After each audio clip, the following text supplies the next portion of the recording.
Welcome back to another deep dive.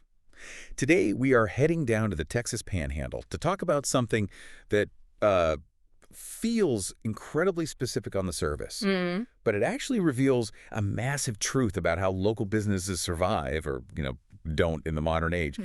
We are cracking open a document called The Tradesman's Guide to Digital Growth by TEXSEON. Yeah, and it's a fascinating read. It deals with a sector that is traditionally so hands-on, very analog. We're talking plumbers, electricians, HVAC technicians, and it thrusts them right into the deep end of the digital world. And honestly, the guide argues that the way most of them are handling that is, well, to put it mildly, they're setting money on fire. It really doesn't pull any punches, does it?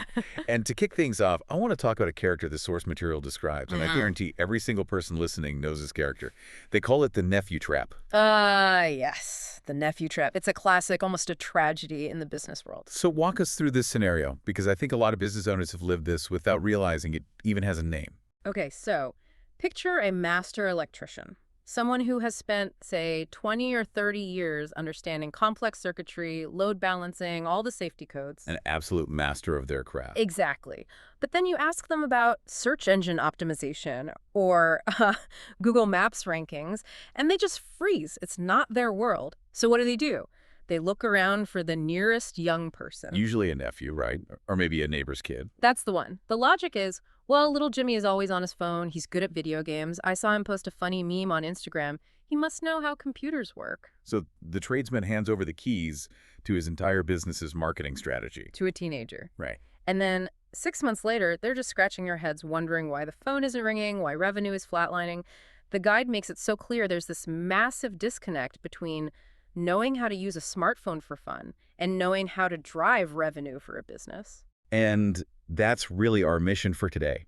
We're going to unpack this guide to understand why traditional vanity marketing, the stuff the nephew loves, like viral videos and collecting likes, why that's actually poisoned for a local tradesman.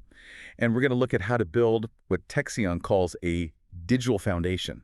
A foundation that functions like a 247 employee. Exactly. And what I really appreciate here is the specific geography. I mean, we aren't talking about selling software in San Francisco. No. We are talking about selling emergency HVAC repair in Amarillo or Pampa, Texas. The rules are completely different. They really are. And I love the central analogy the source uses right out of the gate. They compare marketing to the trade work itself. They say you wouldn't try to install a high-end variable speed HVAC system on a house that is sinking into the Amarillo dirt. It's such a visceral image, isn't it? It is, but they argue that's exactly what tradesmen do. They run expensive Facebook ads, which is like, painting the walls of that sinking house, while their digital foundation, their website and Google presence is just cracked and full of holes. That is the perfect setup to explain why these generalist marketing agencies so often fail these specific clients. The guide makes a really sharp comparison between a florist and a roofer. I think this is critical for you to understand. Oh, I loved this part. Okay, let's unpack that. Take the florist. Right. So think about the florist's product. It's visual, it's emotional. If you're scrolling through Instagram and you see a beautiful bouquet of roses, you might stop. You might double tap the photo. You might save it for Valentine's Day. So for them, engagement likes, shares, comments, that actually matters for their brand. They're selling an aesthetic. Okay, now pivot. The plumber or the roofer? Totally different world. If a customer is looking for a plumber, what's usually happening in their life? Oh, nothing good. It's 2 a.m. A pipe has burst. There's water all over the floor. They are panicking. Exactly. They're in distress. Are they scrolling Instagram looking for aesthetic photos of copper piping? Absolutely not. They want a solution to a disaster, and they want it now. That's the critical difference. The florist wants engagement. The tradesman needs the phone to ring. The guide argues these generalist agencies sell a gold package that treats everyone the same, and 1,000 likes on your Facebook page doesn't pay for a single truck roll if no one calls the number. And that leads into this concept of WXIWYG. What you see is what you get. The source says marketing for trades should operate like a trade bid. Which is so refreshing. I mean, if you're a contractor, you know how much a change order can annoy a client. You quoted one price, now you're asking for more. The guide argues your marketing agency shouldn't do that to you. No hidden fees, no surprise costs, just transparency. Okay, so let's get into the mechanics of this digital foundation.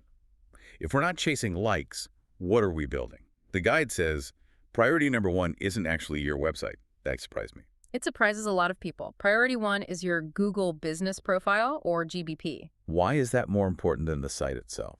Because of how people search in a crisis. Go back to that 2 Suras AM pipe burst. When you type emergency plumber Amarillo into Google on your phone, what's the very first thing you see? You see that little map. Right. And there are usually 3 businesses listed right under that map. We call that the map pack. And the source says most people never even scroll past that. Correct. If you are in a hurry, and remember, high anxiety is the default state for these customers. You are clicking one of those 3 buttons. You're not scrolling down to page 2. If you're not in that map pack, you effectively don't exist for that emergency call. You could have the most beautiful website in Texas. But if it's buried, it's useless. The guide lists some common errors that keep tradesmen out of that map pack.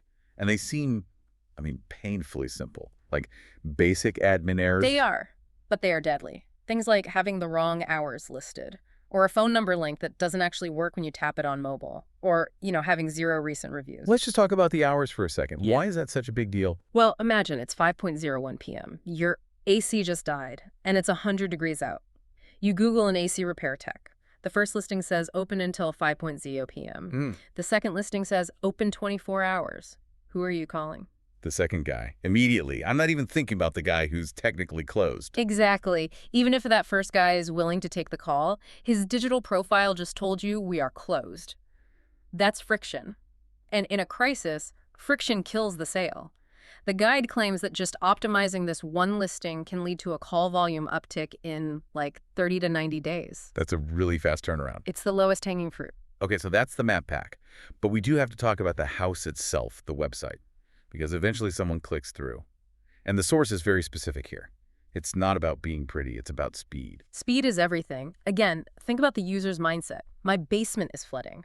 If your website takes 10 seconds to load some fancy animation of a wrench turning, They're gone. that customer's gone. They don't have 10 seconds. They have water rising around their ankles.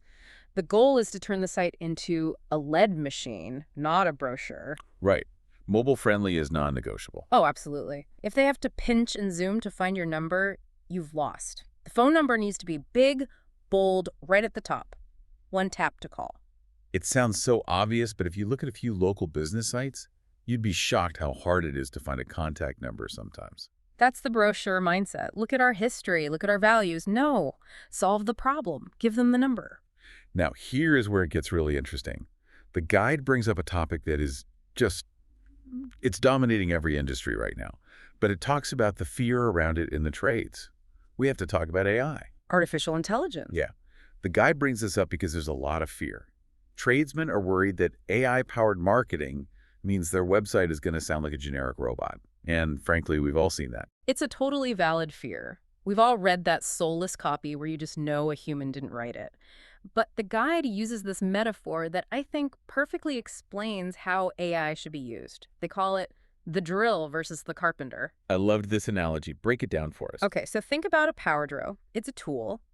It makes the work go 10 times faster than a manual screwdriver. If you have to drive 100 screws, you want the drill. Of course. In this analogy, AI tools, and the source mentions things like Gemini or Notebook LM, they are the drill. They can research keywords, draft outlines, organize data in seconds. But you can't just throw a drill at a pile of lumber and expect a house to appear. Precisely. You need the carpenter. That's the human expert, the marketing partner. They hold the drill. They use the efficiency of AI to keep costs down, but they still apply the craftsmanship. So the human's job is to make sure the copy sounds like a Texas tradesman, not a Silicon Valley bot. That's it. It's about voice and tone. A plumber in Pampa speaks differently than a software developer in Palo Alto. There are local terms, local concerns. Maybe it's about the hard water in that region or how wind affects HVAC units in the panhandle. AI gets you 80% of the way there, but that final 20%, the human review, that's what builds trust. So it turns AI from a threat into just another tool in the truck. It keeps marketing affordable, but you still get the human quality. That's the balance. And for a small business, that efficiency is the only way to afford high-level marketing. Speaking of money, let's talk ROI. Because a tradesman doesn't care about clicks, they care about booked jobs. The guide distinguishes between high-intent and low-intent keywords. This seems critical. Oh, it's the difference between burning money and investing it. Mm. This is where the math really starts to matter. Okay, give us an example. What's a low-intent keyword? Something like common AC problems or how to fix a leaky faucet. Right. So why is that bad? People are searching for it, so there's a problem, right? There's a problem, but consider who is searching. The source calls them the DIYer. They've got a wrench in one hand, a YouTube video on their phone, and exactly $0 in their budget to hire you. Ah, they're trying to fix it themselves. Yes. So if you pay Google $5 for that click, you just paid to help someone not hire you. That makes perfect sense. So contrast that with high intent. High intent is specific and urgent. AC repair, plumber TX emergency. Or 24-hour plumber near me. That person is not watching YouTube. No, that person has a credit card in their hand and sweat on their brow. That is a booked job waiting to happen. The entire strategy is to focus the budget there, ignore the DIRs, you want the emergency calls. And the math they lay out is pretty compelling. They mention a growth accelerator package that costs around $5,000. Now, that sounds like a massive expense to a small shop. It can definitely trigger sticker shock, but you have to look at the unit economics. The guide notes that an average high-efficiency HVAC install can be over $12,000. A whole house rewire can be $15,000 or more. So if this system brings in just one extra high-ticket job every 2 months, it has paid for itself, and if it brings in 2 jobs a month, as the guide says, you are effectively printing money, it reframes the whole conversation from cost to investment. if you put $1 in and get $3 out, how many dollars do you want to put in? As many as you can find, and they compare the marketing system to an employee. Right. This is a great comparison. Think about it. If you hired a sales rep for $5,000 a month, you've got overhead, health insurance, sick days, vacations. This digital system, it works 24/7, 365. It never calls in sick. It answers the phone, digitally speaking, at 3 a.m. on Christmas morning. Okay, so the logic holds up, but how does it actually happen? The source outlines a 5-step path. Let's run through this quickly. Step 1 is the audit. Finding holes in the bucket before turning on the faucet, I love that. You have to fix the infrastructure first. Step 2, infrastructure build. And they make a really important point. The client owns it 100%. This is a huge industry pain point. A tradesman fires their marketing agency, and suddenly their website disappears because the agency held the domain hostage. Wow. Yeah. Here, they say, no, you bought it, you own the keys. That's vital. You should never rent your own house. Step 3, content authority. Answering those specific customer questions. Why is my AC blowing warm air? By answering that, you are in trust. You're not just a repairman. You're the authority, the expert. Step 4 is reputation protection, managing reviews. And step 5, quarterly pivots. This is key. It's acknowledging the market changes. They review data every 90 days. If the phone stops ringing, they don't just shrug. They pivot the strategy. It's active, not set it and forget it. I want to play devil's advocate here, because I know there are tradesmen listening who are skeptical, thinking, I don't need this fancy stuff, I've survived just fine. The guide addresses these objections head on. I was hoping we'd get to this. It's maybe the most important part. Okay, let's hit the biggest one. I rely on word of mouth. My reputation is solid. My neighbors know me. And that's fantastic. No one is saying word of mouth isn't gold. It is. But here's the rebuttal the guide offers.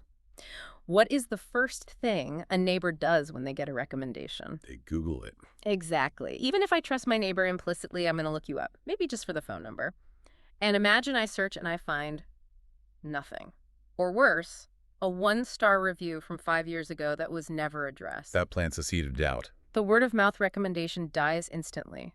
A good digital presence protects your word of mouth. It validates what the neighbor said. It closes the loop. That's a great point. It's not replacing it, it's securing it. Okay, what about the guy who says, I'm booked out for 3 weeks, I don't need marketing, I can't handle the work I have? This is the classic feast or famine trap. Every tradesman knows this cycle. You're swamped in July, working 14-hour days. But starving in November. Exactly. The guide's advice is, dig the well before you're thirsty.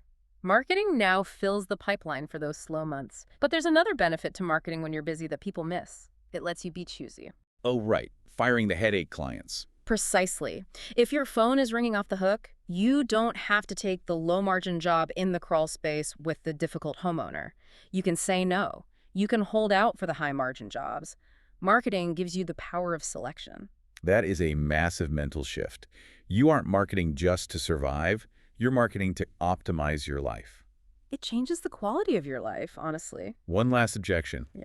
Guarantees. Can you guarantee I'll be #1 on Google? And the answer from the guide and any reputable marketer is a hard no. Which sounds risky. It sounds risky, but it's the only honest answer. Google changes its algorithm daily.